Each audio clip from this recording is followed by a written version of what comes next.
చూసేద్దామని. నువ్వెటు పోతాన్నావు? ఎటు పోతాన్నావు? నేనా?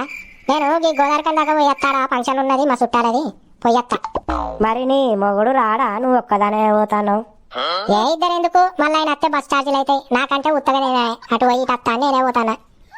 అంతేనే, ఆ బుక్కెట్ తిండికి మళ్ళీ అయినచ్చుడు ఎందుకు? ఛార్జీ దండుగా, మనకంటేనే ఫ్రీగానేనా. చిని అవ్వ, అసలు ఈ ఫ్రీ బస్సు ఎందుకు పెట్టిరో ఈ ఆడోళ్ళకి గాని నాకైతే మస్తు కోపం వస్తాను.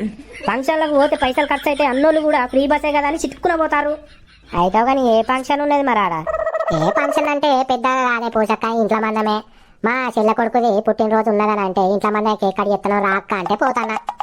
చూసినవా అన్న, ఫ్రీ బస్సు లేక ముందుకు పెళ్లిలకు ఫంక్షన్లకు పిలిస్తే కూడా పోనోళ్ళు ఇప్పుడు చిన్న చిన్న వాటికి కూడా చిట్టుకుని ఉరుకుతారు ఫ్రీ బస్ అనుడుతోనే. నా పిల్లం పోయి వారం అయితే ఇప్పుడు దాన్ని తీసుకురాని పోతాను. ఆడ ఎంత లొల్లు ఉన్నదో ఇప్పుడు నాకు. ఇప్పుడు మళ్ళీ తీసుకొస్తే ఏదైనా చిన్నగా లొల్లు అయితే మళ్ళీ చిట్టుకుని ఉరుకుతుంది కదా దాని ఇంటికి.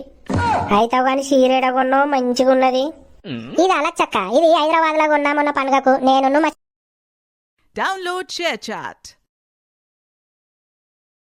Download ShareChat.